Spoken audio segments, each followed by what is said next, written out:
We are now talking with City Councilor incumbent Mike McGonagle, who's running for re-election. Welcome to the program, Mike. Thank you very much, Frank. Thanks for having us. My pleasure. In your capacity on the City Council, this is how many terms? This will be which term you're running for right now? I am running for my 4th term. So very good. So you've been there a while. You know the territory. You know the scenery and all. And you happen to be the chairman of the Public Safety Committee. Public safety was never put to the test more so than it was just recently with that major fire down there on Stevens Street. Do you have any feedback from relative to police and fire on that issue? Sure. We had the City Council meeting last night, and the mayor and Chief Farrell and Chief DeNaro came in, and they gave us a breakdown in their assessment of what happened, and we couldn't be prouder of the public safety officers, both fire and police officers and Trinity Ambulance that all went down there to make sure that with a 10 or 11 alarm fire and 18 communities lending help to put that fire out, that there were no injuries and we didn't lose any other buildings. So that is a great badge of honor for our public safety folks in the city. So, well, that shows some coordination and effort in pre-planning. When you have how many communities participated overall? I believe it was 18 overall. Wow, and they all came to the aid in the same way that if there's something of a major nature in any of the other contiguous communities, Haverhill would respond as well to help them out. Correct. I think it's called community aid. Yep. And that is what was so impressive about the performance of our firefighters and the coordination and the knowledge of the building. And we learned Tuesday night of the advanced efforts in going out and scoping out these buildings and knowing them inside and out and how things were going to happen in case there was this type of catastrophe. So it really speaks to the training and the readiness and the support and the dedication of the firefighters, police officers, all the public safety individuals in the city. So it was a great effort on all parts. Does this sort of an issue, and I want to get to some other ones, but does this sort of an issue in this fire on Stevens Street, does it bring up any things that you see or that the Public Safety Commissioner, Chief Alan Gennaro, sees as being something that he's going to come to the city or come to the City Council for and said, you know what, this event showed that we need this or this or this?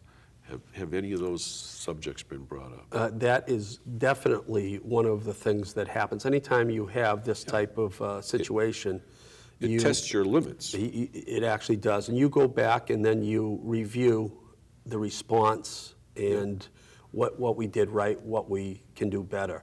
And we talked specifically to the mayor on Tuesday night and said, while we were able to handle this efficiently and without anybody getting severely hurt or any deaths, we need to review our equipment situation and make sure that our public service departments have the right equipment. Specifically, we've known for a while that our fire trucks in the city are on the older side, and it's one of the things that I have tried to drive as the chairman of the Public Safety Committee, to make sure that we start planning to start replacing these trucks so that our firefighters have the capability and capacity to fight these fires.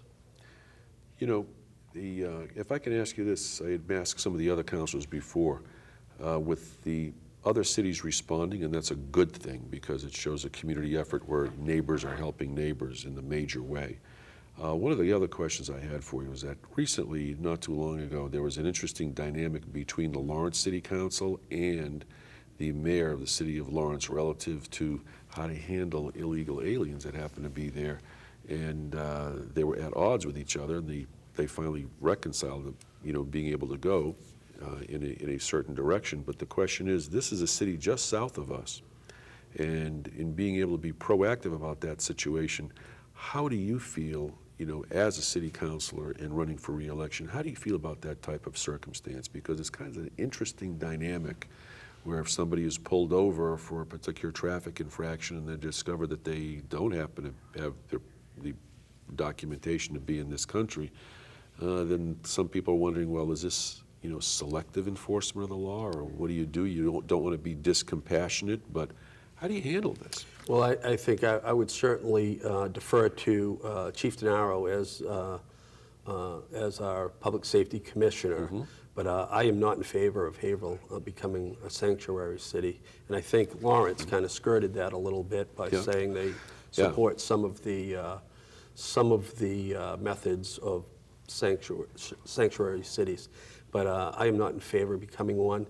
And I think that we have to allow our police officers to get to the bottom of what these folks have done. There are some folks that, probably are okay, but as we've learned throughout the country, some of these folks that are undocumented, they come in here and they commit, violent crimes. And that's, we have to give the police the ability to get those folks off the street to protect all the citizens of the city.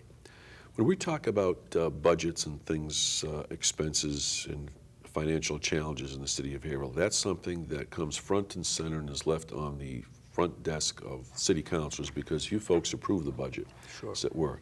And given the fact that we've got tax classification, one rate for residences, one rate for commercial enterprises as well, they're different. They're different, but nobody likes to have their taxes raised, but it's a necessary issue of life.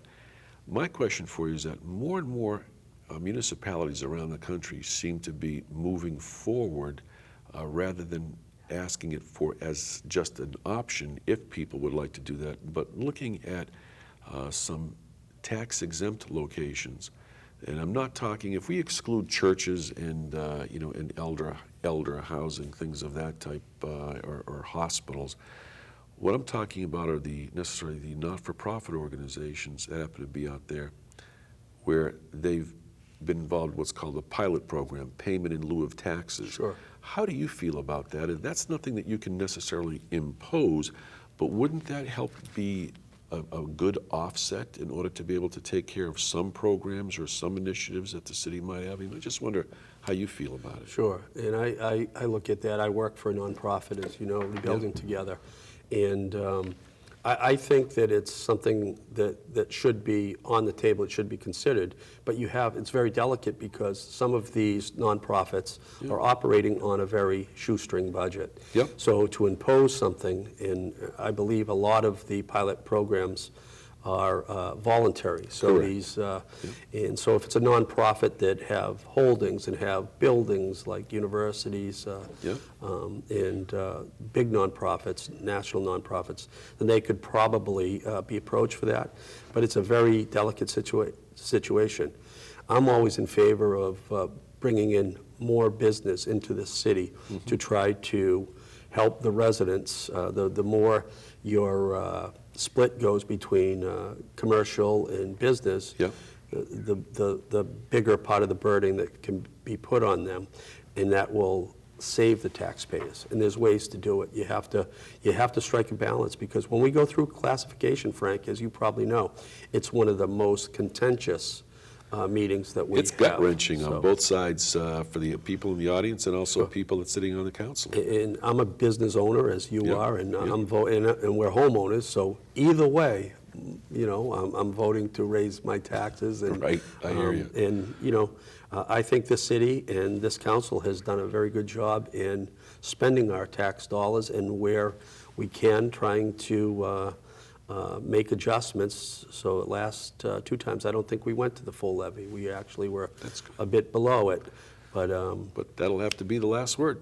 Mike McGonagle, we're out of time. Okay, thank you so much. But we wish you the best of luck in your city council race as an incumbent coming up. Thank you very much, Frank. Thank you. We'll be back in just a moment.